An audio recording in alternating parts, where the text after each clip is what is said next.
The mockery of the story opens in the contested Vega system, where a massive alien fleet has gathered. The Corvan Empire, a proud warrior race with sleek silver ships, dominates the sector alongside their allies, the insectoid Threx swarms and the crystalline Nexari vessels. They have come to claim the rich mining worlds that humans have been quietly developing. Captain Jake Morrison commands the UES Defiant, a lone human destroyer that appears pathetically small against the alien armada. The ship looks crude and battered compared to the elegant alien vessels, its hull scarred from previous battles. Engines jury-rigged with human engineering that seems primitive to alien eyes. The alien commanders communicate on open channels, their voices filled with amusement. Admiral Krev of the Corvan fleet examines the human ship through his tactical display. The aliens mock the human vessel's appearance, calling it a scrap heap and barely space-worthy junk. They laugh at humanity's audacity to send a single ship against. Their combined fleet of 300 vessels, about the human ship, receives surrender demands from multiple alien races. Each transmission drips with condescension. The Threx Queen Commander clicks her mandibles in what passes for laughter among her kind. The Nexari collective voices harmonize in what sounds like crystalline chimes of derision. Captain Morrison, a weathered veteran with steel-gray eyes, listens to the alien taunts with a calm expression. His crew of 37 humans watches him carefully. They are outnumbered 10,000 to 1, but none show fear. There is something in their captain's demeanor that speaks of hidden knowledge. The aliens give the humans one final chance to surrender, promising quick deaths if they comply immediately. The deadline approaches as the massive alien fleet arranges itself in perfect formation, their weapons charging with deadly energy. Captain Morrison's response is simple and delivered in a steady voice that carries across all frequencies. Negative. We decline your generous offer. The alien laughter intensifies. They see this as proof of human stupidity and primitive pride. The stage is set for what they believe will be a quick, decisive massacre. Asterisk, the alien fleet moves forward in perfect formation, their weapon systems charging with confidence. Admiral Krev orders the first wave of attacks, expecting to vaporize the human ship within minutes. The Corvan battlecruisers fire their plasma cannons while Threx fighters swarm forward like angry insects. The human ship's response shocks everyone. Instead of the expected primitive kinetic weapons, the UES Defiant unleashes something unprecedented. The ship's hull sections retract, revealing hidden weapon systems that seem to bend physics itself. Energy beams of impossible intensity slice through the first wave of alien fighters like paper.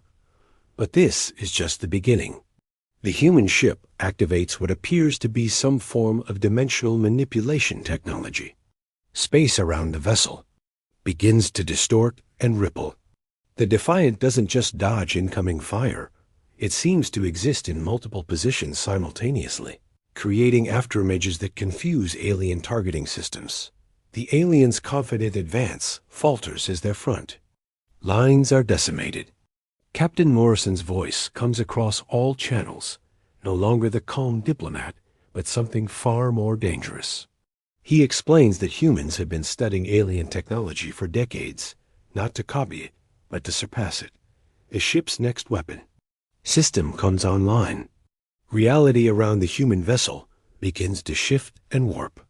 The Defiant creates what can only be described as localized gravity wells, turning the battlefield into a maze of crushing forces and twisted space. Alien ships that get too close are compressed into metallic spheres or stretched beyond recognition. Corvan Admiral realizes they are not fighting a primitive species, but something that has evolved beyond their understanding. He orders a tactical retreat, but the human ship has already begun its true assault. The crew works with mechanical precision, each member knowing their role in the hell they are about to unleash. The human ship's final surprise is revealed as it begins to replicate itself. What the aliens thought as one vessel becomes dozens of identical copies, each one real and deadly. The multiplication effect creates a one-ship fleet that suddenly matches the alien numbers. The aliens' perfect formation breaks apart as they face an enemy that defies their understanding of warfare and physics. The mockery has ended, replaced by growing terror, as they realize they are no longer the hunters, but the hunted. The alien commanders frantically analyze the human ship's impossible abilities. Their best scientists work to understand how a single vessel can manipulate space-time itself. The Nexari Collective, known for their advanced crystalline technology, admits they cannot comprehend the human innovations. Captain Morrison explains. Over open channels, the humanity's approach to technology differs fundamentally from alien methods.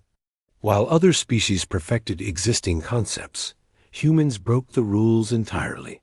They didn't just improve faster than light travel, they created controlled dimensional rifts.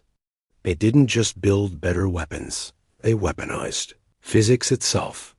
The human ship demonstrates its mastery over matter and energy. The Defiant creates artificial black holes that consume enemy missiles before they can detonate.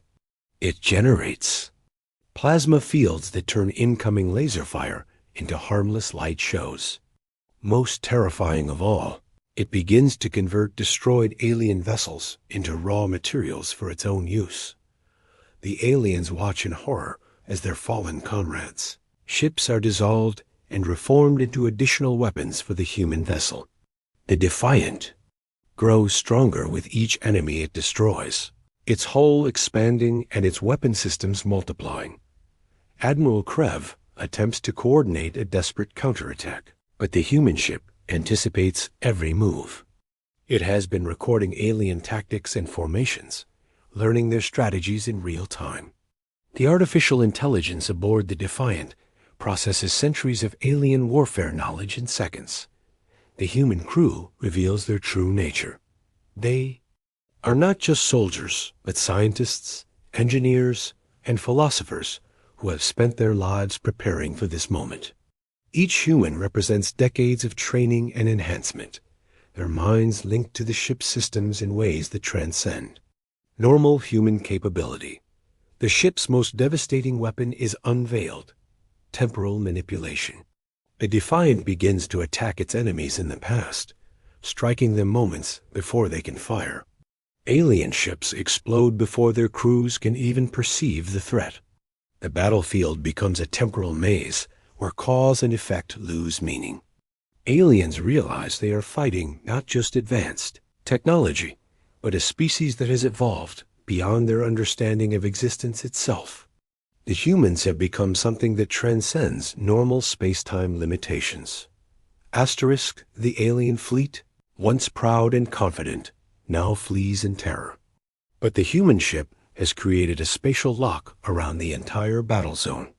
No ship can escape the pocket of twisted space-time that the Defiant has generated around them.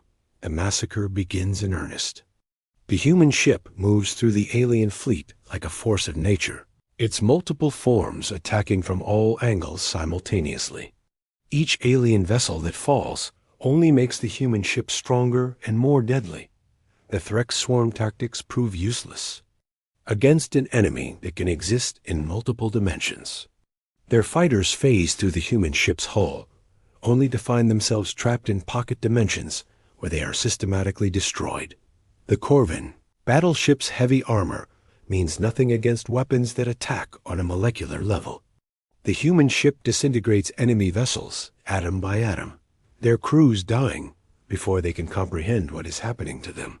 The aliens' last desperate strategy is to ram the human ship with their largest vessels. But the Defiant simply absorbs the impact, converting the kinetic energy into more power for its reality-warping systems. Captain Morrison's voice echoes across the battlefield, explaining that humanity learned long ago that survival in a hostile universe requires becoming something beyond what their enemies can imagine. The human ship is not just a weapon. It is evolution itself, turned into a tool of war A few surviving aliens send desperate messages to their homeworlds, warning them about the humans. But the human ship intercepts these communications, learning the locations of alien colonies and military bases. The battlefield becomes a graveyard of alien vessels, their debris forming a monument to the folly of underestimating humanity. Asterisk. The last alien ship in the fleet belongs to Admiral Krev. His Corvin battlecruiser is damaged and powerless, its crew dead or dying. The human ship approaches slowly, its multiple forms converging into a single vessel once again. Captain Morrison opens a direct channel to the alien admiral. His voice is calm once more, but there is an underlying threat that makes the alien's blood run cold. He explains that this was not a battle, but a demonstration. The human ship could have destroyed the entire fleet in seconds, but chose to take. It's time to ensure the lesson was learned. Morrison reveals that Earth has been monitoring alien communications for decades, watching as various species planned humanity's destruction. The captain explains that humans have colonies throughout the galaxy, each one protected by ships, like the Defiant. The aliens have been hunting what they thought was a primitive species, but they have actually been walking into a trap set by beings who evolved beyond their comprehension. Admiral Krev begs for mercy, promising that his people will leave human space forever. Morrison considers this request, while his ship's sensors analyze the aliens' biology and technology, adding the knowledge to humanity's vast database. The human captain makes a counteroffer. The alien will be allowed to return to his homeworld, but only to deliver a message. Humanity is no longer hiding among the stars. They are expanding, and any species that threatens them will face the same fate as this fleet. The alien admiral accepts these terms, his pride broken by the demonstration of human power. His ship is repaired just enough to make the journey home, its weapons permanently disabled. As the Corvin vessel limps away, Captain Morrison addresses his crew. They have protected not just one system, but potentially saved humanity from a galaxy-wide war. The other alien species will think twice before threatening human colonies again. The story ends with the human ship returning to its patrol route, appearing once again as a simple, battered vessel. But now the galaxy knows the truth. Humanity has evolved beyond the understanding of other species, and their ships carry the power to reshape reality itself. The aliens' laughter has been replaced by fear, and the lone human ship has become a legend that will be whispered about in the darkest corners of the galaxy. The hunters have become the hunted, and humanity has claimed its place among the stars, not through diplomacy, but through the demonstration of overwhelming power. The message is clear: underestimate humanity at your own peril. Asterisk.